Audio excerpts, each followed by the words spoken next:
While attending the G7 summit in Canada, Donald Trump unexpectedly left early and urgently returned to the White House. At the same time, he issued a call on social media, urging everyone to evacuate Iran's capital, Tehran, immediately. What is happening in the Middle East that made Trump this anxious? Is a world war on the horizon? The current Middle Eastern conflict can be traced back to October 2023, when Hamas launched a surprise attack on southern Israel. Israel responded with a large-scale military retaliation on the Gaza Strip, including airstrikes, artillery fire, and a full blockade. The Israeli government labeled the campaign as part of a broader strategy to eliminate Hamas. Civilians in Gaza were caught in the crossfire, enduring constant bombardment. By June 2025, the war had entered a new phase. Israeli forces advanced into the southern Gaza city of Rafah under Operation Gideon Chariot. The city was reduced to ruins, and civilians were forced into overcrowded and shelters, described as a humanitarian dead end. Food and medical supplies were scarce, and the region faced unprecedented catastrophe. Desperate for food,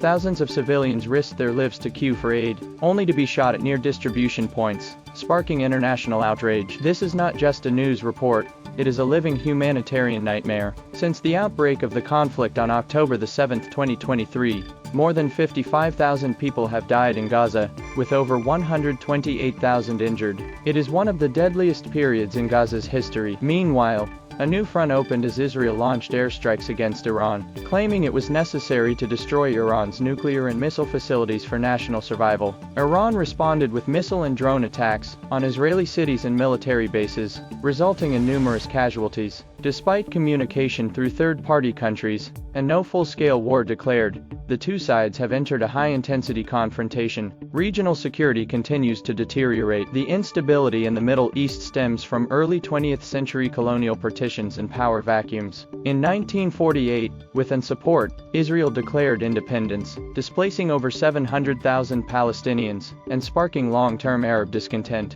Arab nations viewed Israel's creation as colonial aggression, leading to multiple wars with neighboring Egypt, Jordan, Lebanon, and Syria. Religious divisions also play a major role. Israel is a Jewish state, while most Arab nations are Muslim, divided into Sunni, e.g., Saudi Arabia, Egypt, Jordan, and Shia, led by Iran, supporting Hezbollah, a Alawite regime in Syria, and the Houthis in Yemen. Beyond religion and history, control over the region's vast oil and gas reserves is a root cause of ongoing conflict. The Persian Gulf's energy resources are central to political survival in global markets. Saudi Arabia and Iran compete for dominance, not just in faith but in controlling vital routes, like the Red Sea and Strait of Hormuz. With external powers involved, Middle East conflicts remain volatile. Israel maintains its actions are in self-defense, especially given rocket attacks by Hamas and threats from Iranian-backed groups. Israel asserts preemptive strikes are necessary for survival, though many Israelis support their military's deterrent strategy due to past wars and terrorism.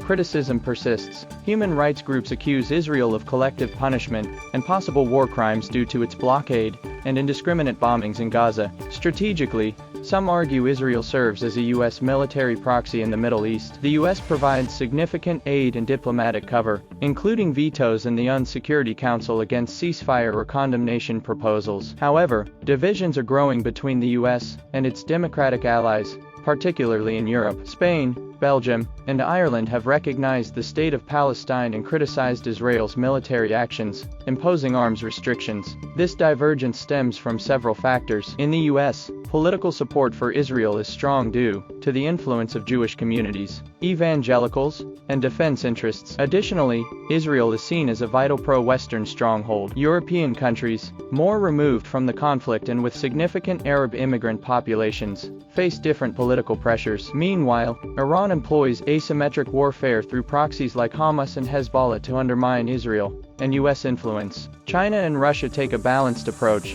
officially advocating diplomacy while aligning with Iran and Syria to counterbalance Western power. The UN has repeatedly proposed peacekeeping forces and humanitarian corridors, but Security Council gridlock has rendered it largely ineffective, exposing the UN's limitations in global security. Beyond the Middle East, multiple high-risk conflicts persist. The war in Ukraine remains tense with no resolution, while NATO-Russia friction escalates. The Taiwan Strait is also volatile due to US-China military tensions and growing regional alliances. North Korea's missile tests and nuclear buildup further destabilize Northeast Asia. In Africa, the Horn and Sahel regions face civil wars and extremism. Conflicts in Sudan, Ethiopia, Mali, and Burkina Faso threaten continental stability. In Latin America, border tensions in Venezuela and Colombia persist, and the Armenia-Azerbaijan dispute continues to simmer. Due to its religious symbolism and energy significance, Middle East conflict has a high risk of escalation. A direct war between Israel and Iran could draw on Saudi Arabia, Syria,